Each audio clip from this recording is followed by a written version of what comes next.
Firm के समापन से संबंधित अगला क्वेश्चन हम करने जा रहे हैं, क्वेश्चन नंबर 5 और पेज नंबर आपको दिया हुआ है यहाँ पे 176, पेज नंबर 176 और क्वेश्चन नंबर 5। इस क्वेश्चन में आपसे क्या कहा है, राम, रहीम और करीम 2:2:1 के अनुपात में लाभ भाजन करते हुए साझेदार थे। उन्होंने 31 मार्च 2012 को फर्म के समापन का निर्णय लिया। उस दिन उनका चिट्ठा निम्न प्रकार था, यानी बैलेंस शीट यहाँ पे आपको 31 मार्च 2012 को दी गई है, जिस दिन इन्होंने फर्म के समापन का निर्णय लिया है।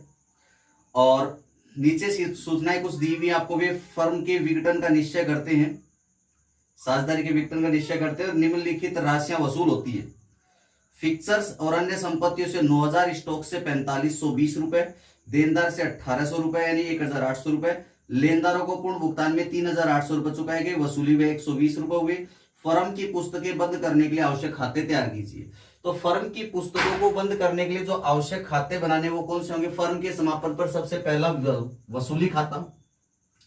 वसूली खाता बनाया जाता है, जिसे हम इंग्लिश में क्या कहते हैं सर, रियलाइजेशन अकाउंट कहते हैं। तो सबसे पहले हम बनाएंगे रियलाइजेशन अकाउंट, और इस रियलाइजेशन अकाउंट में सबसे पहले हमें क्या करना है सर, सबसे पहले संपत्ति और दायित्वों को इस रियलाइजेशन अकाउंट में हस्तांतरित करेंगे। तो जब संपत्ति और दायित्व रियलाइजेशन अकाउंट में हस्तांतरित होंगे तो देखिए बैलेंस शीट के एसेट्स साइड में आपको जो संपत्तियां दी हुई हैं वो रियलाइजेशन अकाउंट के डेबिट साइड में ट्रांसफर होंगी। यहां लिखेंगे पर्टिकुलर्स, यहां आ जाएगा अमाउंट इन रुपीज, यहां पर्टिकुलर्स, यहां अमाउंट इन रुपीज। तो देखिए सबसे पहले तो आप संपत्तियों को हस्तांतरित करेंगे। तो संपत्ति पक्ष में आपको दिया हुआ है कैश, दिया हुआ है कैश अकाउंट में ट्रांसफर होता है। डेटर और स्टॉक यहां पे आ जाएगा, तो यहां लिखेंगे टू सन्ड्री एसेट्स। कैश को छोड़कर बाकी सारी एसेट्स को आप यहां पे ट्रांसफर कर सकते हैं, सन्ड्री एसेट्स अकाउंट। तो कौन कौन से एसेट्स सर, यहां पे डेटर्स दिया हुआ है 2600 रुपए की डेटर्स का अमाउंट है, जबकि डेटर्स में से प्रोविजन घटाया हुआ है। तो प्रोविजन जो घटाया हुआ उसको आप यहाँ पे अपोजिट साइड में क्रेडिट में लिखेंगे, यहाँ पे by provision for bad debts. इसका अमाउंट कितना दिया हुआ है बैलेंस शीट में आपको, डेटर्स में से घटा के दिया हुआ है ₹600। इसके बाद आपको डेटर्स के बाद बैलेंस शीट में दिया हुआ है स्टॉक ₹4000 का, तो यहां लिखेंगे सन्ड्री एसेट्स में स्टॉक ₹4000। इसके बाद दिया हुआ है फिक्चर्स एंड अदर एसेट्स, तो fixtures and other assets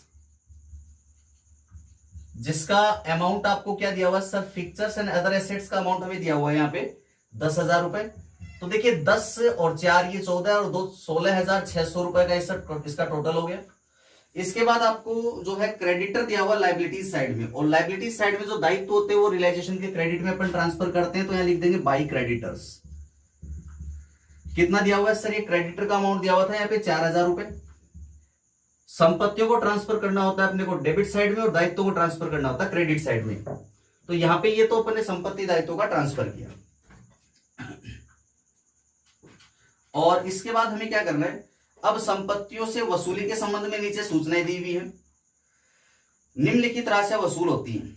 fixers और अन्य संपत्तियों से 9000, स्टॉक से 4520, देनदार से 1800 रुपए वसूल होते हैं। तो इन संपत्तियों से जब वसूली होगी तो एंट्री इधर लिखेंगे, क्रेडिट साइड में क्या लिखेंगे सर, वसूली हो रही है मतलब कैश मिल रहा है बिजनेस को, तो by cash account. By cash का मतलब क्या हो गया, कैश अकाउंट डेबिट हो गया और रियलाइजेशन क्रेडिट हो गया। तो क्या क्या मिला सर, फिक्चर्स से हमें मिला, कितना मिला, फिक्चर एंड अदर एसेट से आपको मिल रहा है 9000 रुपए। स्टॉक से जो आपको वसूल हो रहा है यहाँ पे, तो स्टॉक की वसूली का अमाउंट दिया हुआ आपको 4520 रुपए, ये स्टॉक से मिल रहा है अमाउंट। इसके अलावा आपको यहाँ पे दिया हुआ है स्टॉक के अलावा देनदारों से 1800, यानी डेटर्स से 1800 मिल रहे हैं, तो यहां लिखेंगे डेटर्स ₹1800। इसके बाद क्वेश्चन में आपको क्या कहा है, पूर्ण लेनदारों को पूर्ण भुगतान में 3800 रुपए चुकाए। तो लेनदार यहां थे क्रेडिट में, इनको भुगतान करेंगे तो कैश बिजनेस से गई, तो लिखेंगे टू कैश, इधर लिखेंगे to cash. To cash account क्या था सर, ये क्रेडिटर्स का हमने पेमेंट किया, क्रेडिटर्स पेड। और कितना पेमेंट करना सर, इनको हमें कुल भुगतान करना है 3800 रुपए का भुगतान करना है, 3800 इनको भुगतान किया। इसके बाद बोला वसूली हुए 120 रुपए, तो वसूली हुए का भुगतान करेंगे, कैश बिजनेस से चला जाएगा तो लिखेंगे टू कैश अकाउंट। कितना सर ये एक्सपेंसेस था अपना, कितना अमाउंट था सर इसका, ये दिया हुआ 120 रुपए का। तो टोटल जो अपने को यहाँ पे कैश वसूली हुई है एसेट से जो रियलाइज हो रहा है, ये टोटल हमें रियलाइज हो रहा है यहाँ पे, इनका टोटल करेंगे 9 और 4 13 और ये 1800, ये तो 15,320 टोटल हो गए। तो 15,320 हमें टोटल रिसीव्ड हो रहा अमाउंट, ये एसेट से रियलाइज हो रहा है 15,320 रुपए। इसके बाद अब हम सारे ट्रांजेक्शन रिकॉर्ड कर देने के बाद रियलाइजेशन से रिलेटेड अब इसका प्रॉफिट लॉस कैलकुलेट करेंगे। तो जब हमने इस साइड का टोटल लगाया तो इस साइड का टोटल आ रहा है 20,520, और इधर का जब हमने टोटल लगाया तो ये कम आ रहा है, तो 600 रुपए का यहाँ पे डिफरेंस आ रहा है। यहां भी 20,520 होना चाहिए, 20,520 ये होना चाहिए, लेकिन यहाँ 600 रुपए का डिफरेंस आ रहा है। तो यहां लिखेंगे अपन बाय लॉस ट्रांसफर्ड, तो यहां क्या हो गया सर, लॉस हो गया, और इस लॉस को हम पार्टनर कैपिटल में ट्रांसफर कर देंगे। तो यहां लिखेंगे बाय पार्टनर्स कैपिटल, लॉस हो गया, पार्टनर्स कैपिटल अकाउंट भी लिख सकते हैं और बाय लॉस ट्रांसफर भी लिख सकते हैं, ब्रैकेट में लिख दो, यहाँ पे लॉस हो गया सर। राम, रहीम और करीम, ये 3 पर्सन है, इनमें डिवाइड करना है 600 रुपए को। और अनुपात क्या था सर, अनुपात दिया हुआ था प्रश्न में 2:2:1। तो ये 600 रुपए को जब आप 2:2:1 में विभाजित करेंगे तो 2 2 1 5 हो गया, 5 का भाग 120 आया, 120 को 2 से गुणा किया 240 हो गया, 120 को 2 से गुणा किया 240, 1 से गुणा किया तो 120 रह गया। तो इस तरह ये आपका रियलाइजेशन अकाउंट तो यहाँ पे कंप्लीट हो गया। अब रियलाइजेशन अकाउंट के बाद हम कौन सा अकाउंट बनाएंगे सर, समापन के समय पार्टनर्स कैपिटल अकाउंट बनाया जाता है दूसरा अकाउंट। तो यहां लिखेंगे आप पार्टनर्स कैपिटल अकाउंट।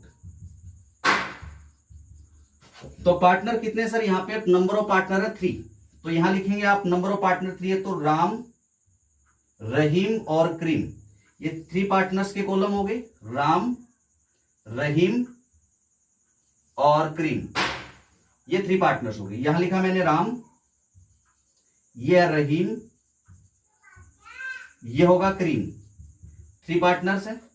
ठीक ऐसे ही लिखेंगे इधर भी राम, यहां लिखेंगे रहीम, यहां लिखेंगे करीम, तो 3 पार्टनर्स ये हो गए, क्रेडिट साइड ये हो गया, ये डेबिट साइड हो गया। यहां जो कॉलम, ये बाकी जो शेष है कॉलम किसका है सर, ये पार्टिकुलर्स का कॉलम है, यहां लिखेंगे पार्टिकुलर्स और यहां भी लिखेंगे अपन पार्टिकुलर्स।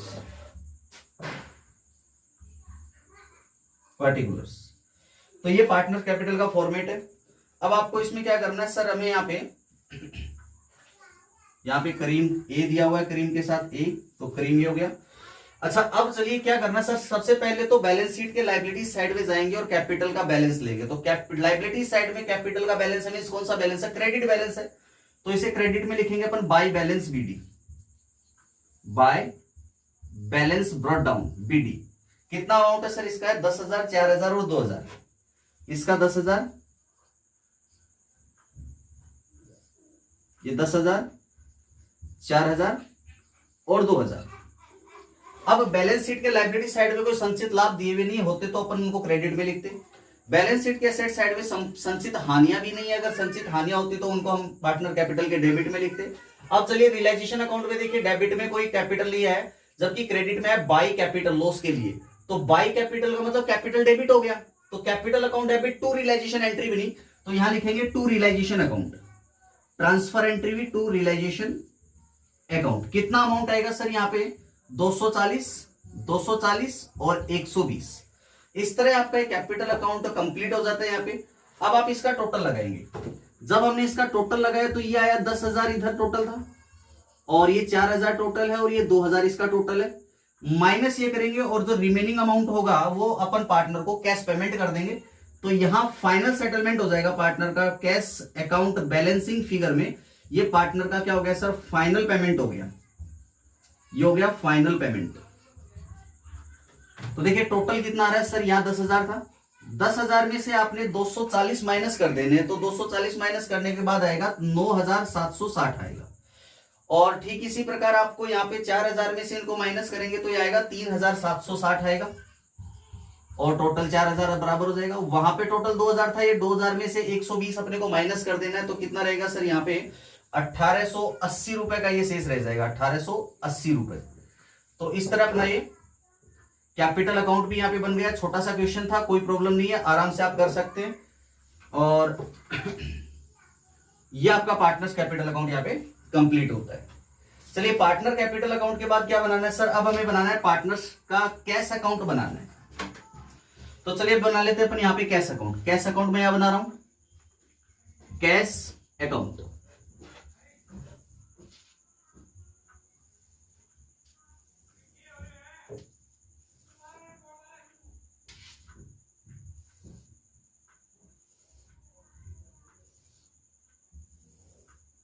ये आपका क्रेडिट डेबिट पार्टिकुलर्स,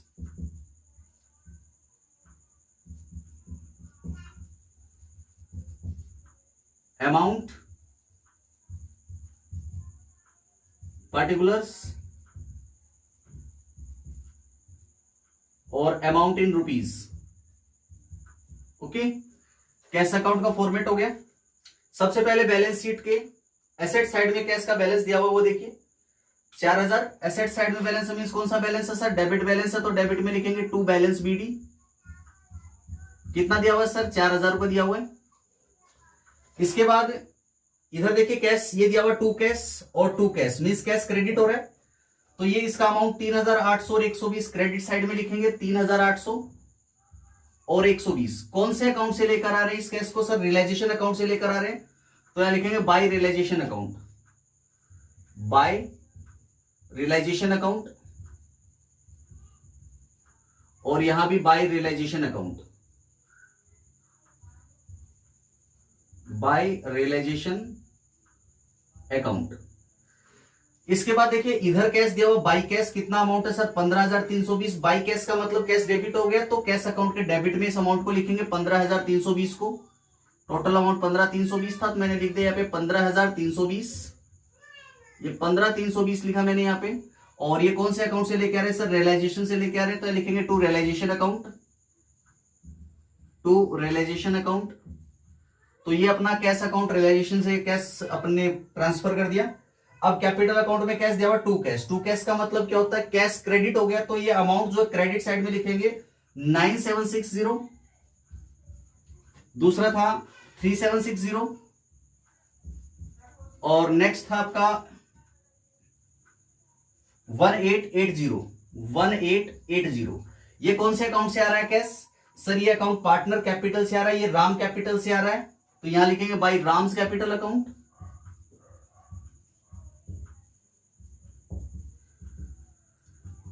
सर ये रहीम कैपिटल से आ रहा है, तो यहां लिखेंगे रहीम्स कैपिटल अकाउंट। और ये करीम कैपिटल से आ रहा है, तो यहां लिखेंगे बाय करीम्स कैपिटल अकाउंट। और अब इन दोनों का टोटल लगाएंगे डेबिट साइड और क्रेडिट साइड का, तो इधर का टोटल लगाया तो 19320 आ रहा है, और ये टोटल जब आप लगाएंगे तो ये भी आएगा 19320 ही टोटल आएगा। तो इस तरह आपका कैश अकाउंट भी बन जाता है। कैश अकाउंट में आपको पहले बैलेंस शीट से लिखना है, उसके बाद रियलाइजेशन और कैपिटल अकाउंट से ट्रांसफर एंट्री पास करनी है, आपका कैश अकाउंट कंप्लीट हो जाएगा। कैश अकाउंट का दोनों साइड का टोटल टैली होने का मीनिंग क्या होगा सर? अपना पूरा क्वेश्चन कंप्लीट जो है वो सही क्वेश्चन था, कोई दिक्कत नहीं है। तो अब जब फर्म का समापन होगा तो कैश अकाउंट जब टैली हो जाए तो आपका क्वेश्चन सही है। आपको इसको बैलेंस शीट तो इसमें बनानी नहीं है, क्योंकि बिजनेस को आगे चलाना नहीं है, बिजनेस को क्लोज कर रहे हैं, तो यहाँ पे कैश अकाउंट से सारे अकाउंट सेटल हो गए, सारे अकाउंट यहाँ पे क्लोज हो गए। तो आई थिंक ये क्वेश्चन आपको समझ में आ गया। ये था आपका question number 5, page number 176। Screenshot लेना चाहिए, ले सकते हैं इसका।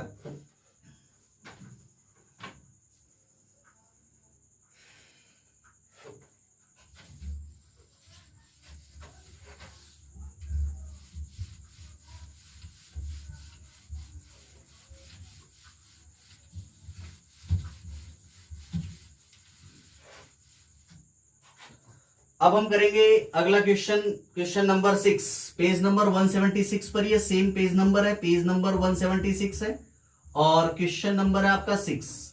देखिए आपको इस क्वेश्चन में क्या क्या, ध्यान से क्वेश्चन पढ़िए, सेम ऐसा ही क्वेश्चन है, कोई प्रॉब्लम नहीं होगी आपको। क्वेश्चन में आपको कहा गया है सर, यहाँ पे लिखा है अपने को, निम्नलिखित चिट्ठा मेसर्स राकेश एंड दीपक की 31 दिसंबर 2012 की स्थिति को बताता है। वे अपने व्यापार का विघटन करने का निर्णय करते हैं। 31 दिसंबर 2012 को बैलेंस शीट दी हुई है और इस बैलेंस शीट की तारीख को यानी 31 दिसंबर 2012 को इन लोगों ने डिसीजन लिया है कि फर्म का समापन कर दिया जाए। तो ये बैलेंस शीट आपको क्वेश्चन में दी, इस बैलेंस शीट को आप ध्यान से देख सकते हैं। इसमें दिया हुआ क्रेडिटर दिया हुआ, जनरल रिजर्व दिया हुआ, कैपिटल दिया हुआ है। तो जनरल रिजर्व आपके लिए क्या सर, संचित लाभ होता है। एसेट साइड में आपको स्टॉक, बुक डेट, फर्नीचर और प्लांट मशीन दिए हुए, सब आपकी बिजनेस की एसेट है। और यहाँ पे प्रॉफिट एंड लॉस अकाउंट भी दिया हुआ है एसेट साइड में। तो ये प्रॉफिट एंड लॉस अकाउंट आपके लिए क्या हो गया सर, संचित हानि हो गया। इसके बाद देखिए क्वेश्चन में आपको क्या दिया हुआ है, नीचे सूचनाओं में दिया हुआ पुस्तक ऋण 7.5% की हानि पर वसूल किए गए हैं। स्टॉक 3000 रुपए में बेचा गया है, प्लांट एंड मशीन 700 रुपए में बेचे गए और फर्नीचर 250 में बेचा। साझेदार लाभ हानि का विभाजन बराबर अनुपात में करते हैं। विघटन पर आवश्यक खाते खोलिए। तो देखिए विघटन का अर्थ है फर्म का समापन, और फर्म के समापन पर अगर आवश्यक खाते खोलने के लिए बोल रहा है तो कौन कौन से खाते खोले जाएंगे सर, सबसे पहला तो रियलाइजेशन अकाउंट ही खोला जाएगा, क्योंकि संपत्ति और दायित्वों का निपटारा हम रियलाइजेशन अकाउंट के माध्यम से ही करते हैं। तो सबसे पहला हम क्या खोलेंगे सर, रियलाइजेशन अकाउंट खोलेंगे। रियलाइजेशन अकाउंट में सबसे पहले क्या किया जाएगा सर, संपत्ति और दायित्वों को रियलाइजेशन अकाउंट में ट्रांसफर करेंगे और फिर उनको संपत्तियों का विक्रय करेंगे और दायित्वों का भुगतान करेंगे, और फिर दायित्वों के भुगतान और संपत्तियों के विक्रय से उत्पन्न लाभ हानि की इसमें गणना की जाती है। तो यहाँ पे क्रेडिट साइड होगा, ये डेबिट साइड होगा। यहां लिखेंगे अपन पार्टिकुलर्स, यहां होगा आपका अमाउंट, यहां भी लिखेंगे पार्टिकुलर्स, और ये कॉलम भी होगा आपका अमाउंट।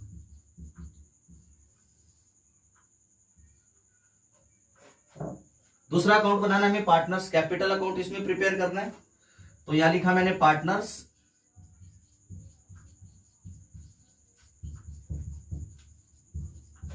कैपिटल अकाउंट, और जो पार्टनर है वो कितने सर, 2 पार्टनर्स हैं। एक है यहां पे अपना राकेश और दीपक, ठीक इसी तरह यहां पे राकेश और दीपक,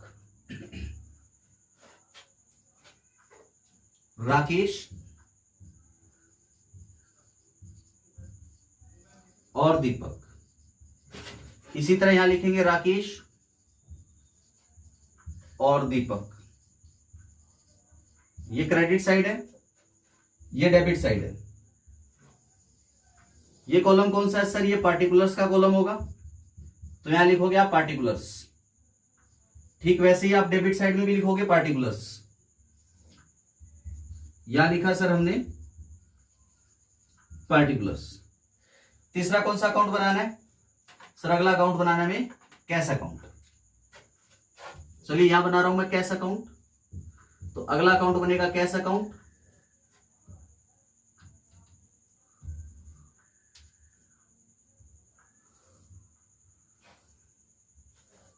ये डेबिट साइड होगा कैश अकाउंट का, ये क्रेडिट साइड होगा। यहां लिखेंगे पार्टिकुलर्स,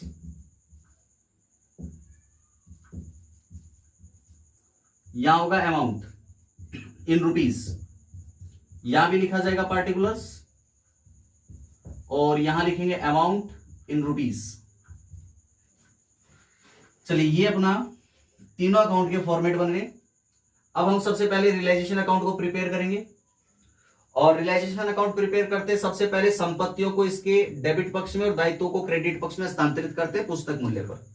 तो फर्म के एसेट साइड में जो संपत्तियां दी हुई उनको यहां लिखेंगे to sundry assets, to sundry assets, और इनकी वैल्यू क्या क्या दी हुई है, देखो कौन कौन सी एसेट है सर अपने पास। एसेट में दिया हुआ है stock, book debt, furniture. Stock दिया हुआ है, बुक डेट्स दिया हुआ है। स्टॉक का वैल्यू दिया हुआ है 3636 रुपए, बुक डेट्स का वैल्यू दिया हुआ है 6000 रुपए। इसके बाद आपको दिया हुआ है सर यहां पे फर्नीचर का वैल्यू 200 रुपए, फर्नीचर का वैल्यू है 200 रुपए। इसके बाद सर हमें दिया हुआ plant and machine, P and M, मैं शॉर्ट में लिख रहा हूं प्लांट एंड मशीन है। पी एंड एम का मीनिंग क्या हो गया, प्लांट एंड मशीन, जिसका वैल्यू आपको बैलेंस शीट में दिया हुआ है 900 रुपए। और इसके बाद आपको प्रॉफिट एंड लॉस अकाउंट दिया हुआ है। तो प्रॉफिट एंड लॉस अकाउंट क्या सर, संचित हानियां, संचित हानियां पूंजी खाते के डेबिट पक्ष में लिखी जाती है। तो अपन इसको यहां लिख देंगे by profit and loss account. और ये जो प्रॉफिट एंड लॉस अकाउंट का जो बैलेंस था ये दिया हुआ था सर 1700 रुपए दिया हुआ था। और इस 1700 के प्रॉफिट एंड लॉस को राकेश और दीपक में उनके लाभ भाजन अनुपात में हम विभाजित करेंगे।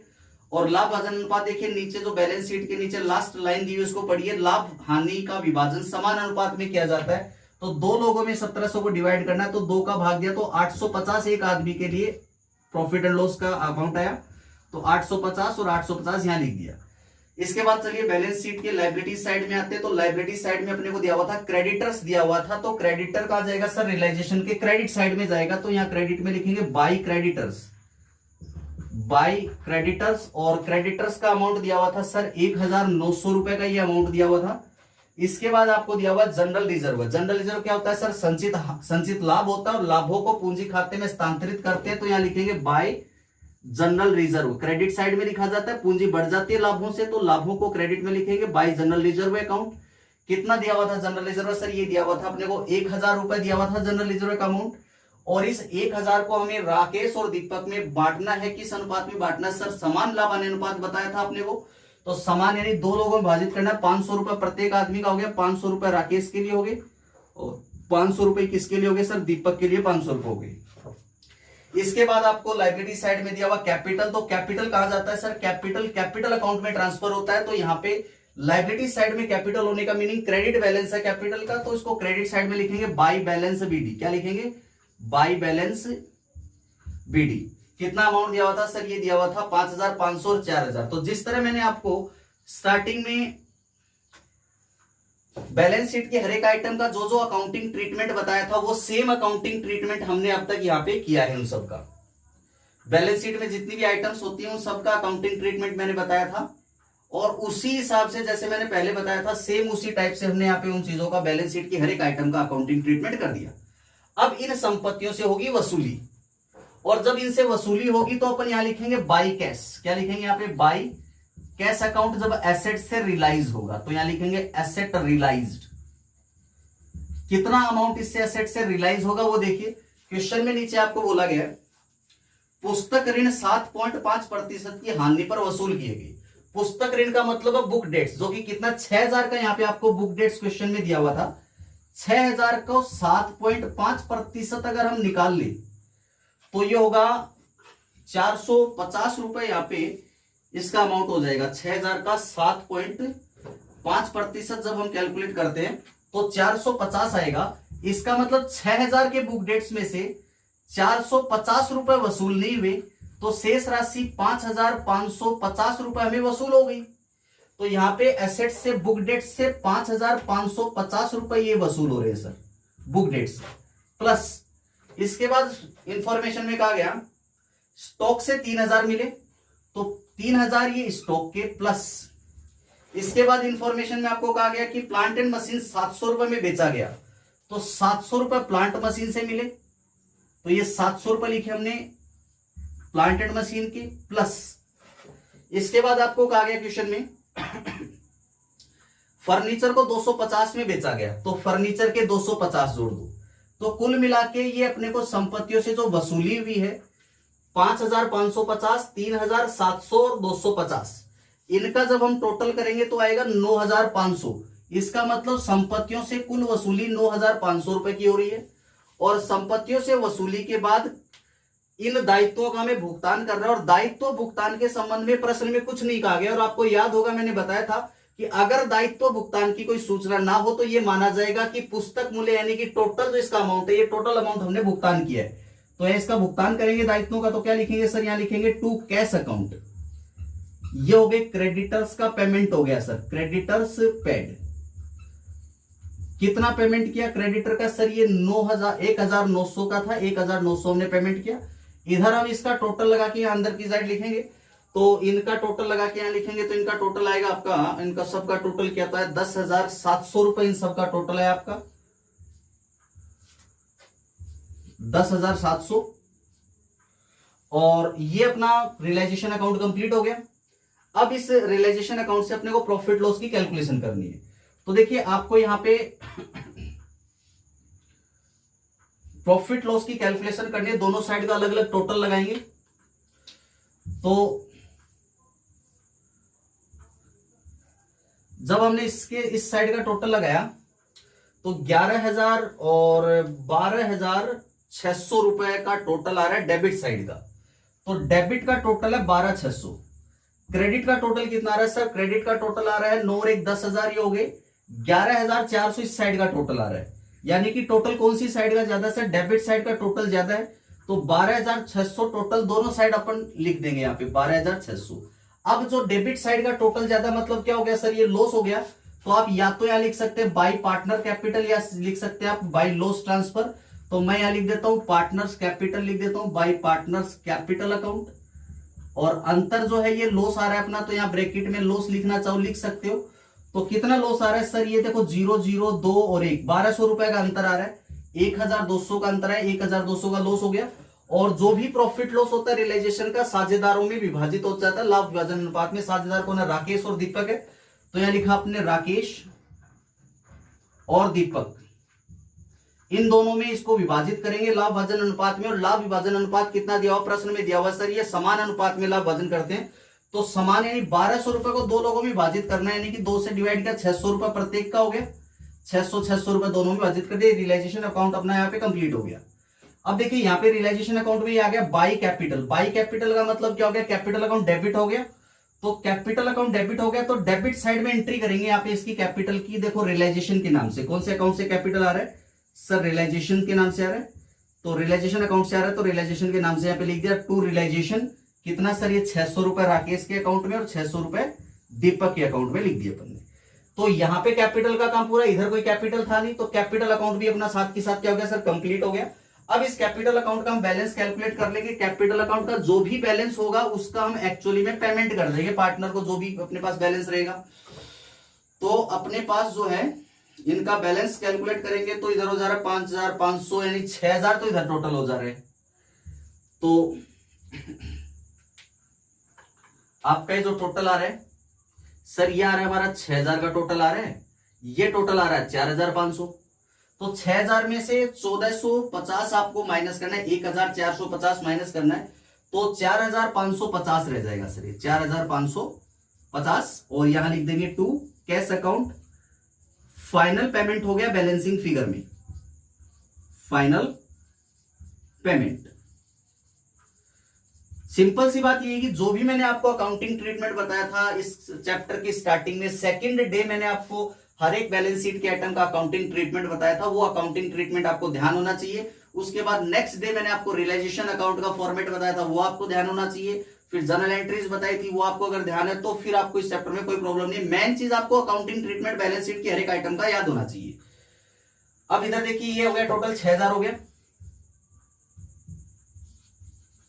इस 6,000 के टोटल के बाद देखिए इधर का टोटल 4,500 है। 4,500 में 8 और 6 1450, यानी 1,450। 4,500 में से अगर अपन माइनस कर देते हैं तो अपने पास टोटल रह जाता है सर यहाँ पे 3,050 का टोटल रह जाता है। तो 3,050 का टोटल यहां लिख देंगे। और वही टोटल सेम हो गया 4,500 का अपना यहाँ पे टोटल हो गया। ये आपका पार्टनर्स कैपिटल अकाउंट यहाँ पे कंप्लीट है। इसके बाद आपको पार्टनर्स का कैश अकाउंट बनाना है। क्या बनाना है सर? पार्टनरशिप फर्म का कैश अकाउंट आपको बनाना है। तो जब आप कैश अकाउंट बनाओगे तो कैश अकाउंट में देखिए सबसे पहले तो बैलेंस शीट में कैश का कोई बैलेंस है क्या सर? बैलेंस शीट में तो कैश का कोई बैलेंस नहीं दिया हुआ, कोई दिक्कत नहीं। रियलाइजेशन में आओ, रियलाइजेशन में ये दिया हुआ टू कैश। टू कैश का मतलब कैश क्रेडिट हो गया। तो ये जो अमाउंट है क्रेडिट साइड में लिखो यहाँ पे 1,900। 1,900 आपने क्रेडिट में लिखा। कौन से अकाउंट से इस कैश को लेके सर? रियलाइजेशन से। तो यहां पुटअप करो by realisation account, by realisation account 1,900 रुपए से। अब इधर देखो कैश, ये बाय कैश। बाय कैश का मतलब क्या होता है सर? कैश अकाउंट डेबिट हो गया तो ये जो अमाउंट है डेबिट में लिखेंगे 9,500 रुपए। 9,500 रुपए आपने डेबिट में लिखा। और ये कौन से अकाउंट से ट्रांसफर हो रहा है सर? रियलाइजेशन अकाउंट से ट्रांसफर हो रहा है। तो यहां लिखेंगे टू रियलाइजेशन अकाउंट। तो इसके लिए भी आपने रियलाइजेशन अकाउंट एंट्री पास की। अब पार्टनर्स कैपिटल अकाउंट में देखिए यहाँ पे क्रेडिट में कोई कैश नहीं, लेकिन डेबिट साइड में लिखा है टू कैश। टू कैश का मतलब क्या होता है? कैश अकाउंट क्रेडिट हो गया तो ये अमाउंट क्रेडिट में आएगा। 4,000 4,550, दूसरा है 3,050,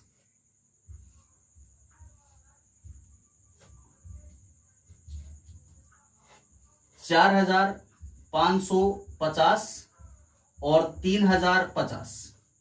और ये जो अमाउंट अपने कैश का क्रेडिट में ट्रांसफर किया है, ये कौन से अकाउंट से सर? राकेश और दीपक के कैपिटल अकाउंट से किया है। तो यहां लिखेंगे बाय राकेश कैपिटल अकाउंट और बाय दीपक कैपिटल अकाउंट। आप ये एंट्री यहां पे पास करेंगे। इसके बाद इस साइड में कोई कैश नहीं था, आपका कैश अकाउंट यहाँ पे कंप्लीट हो जाता है। अगर हम इनका टोटल लगाए तो ये तो सीधा सीधा टोटल 9,500, एक ही आइटम दिया हुआ, टोटल 9,500 हो गया। उधर का टोटल लगा के देखिए 9,500 आना चाहिए आपका। तो सर ये हो गया अपना 4 और 3 7,600 ये हो गया, और 1,900 जोड़ दिया तो 9 6 15 1 8 और 1 9,500 इधर आ रहा है। तो 9,500 और 9,500 का दोनों साइड का आपका टोटल यहाँ पे मिल गया। तो ये भी आपका क्वेश्चन हो गया कंप्लीट। कैश अकाउंट जब टैली हो गया, इसका मतलब आपका क्वेश्चन क्या है सर? सही है यहाँ पे। तो रियलाइजेशन अकाउंट, कैपिटल अकाउंट और कैश अकाउंट आपने इस क्वेश्चन का बना लिया। आई थिंक ये क्वेश्चन आपको अच्छे से समझ में आ गया होगा। अगर कोई डाउट हो तो आप कमेंट बॉक्स में कमेंट करके पूछ सकते हैं, नो प्रॉब्लम। अच्छा, अब हम नेक्स्ट वीडियो में पार्टनर की इंसॉल्वेंसी को डिस्कस करेंगे कि जब कोई पार्टनर इंसॉल्वेंट डिक्लेयर हो जाता है और फर्म को हम एंड करते हैं तो उस टाइम क्या क्या अकाउंटिंग ट्रीटमेंट करेंगे। तो आज के लिए बस इतना ही। इन दोनों क्वेश्चंस को एक बार फिर से आप सोल्व करेंगे अच्छे से। मिलते हैं नेक्स्ट वीडियो में इसी चैप्टर के नए टॉपिक के साथ, यानी कि हम मिलेंगे insolvency of partner in case of dissolution of firm, यानी कि फर्म के समापन पर जब कोई पार्टनर इंसॉल्वेंट डिक्लेयर हो जाता है तो उस समय हम क्या क्या अकाउंटिंग ट्रीटमेंट करेंगे, और इसके साथ गार्नर बनाम मरे नियम लागू करेंगे या नहीं करेंगे, इन सब बातों को अगले वीडियो में चर्चा करेंगे। Thank you very much.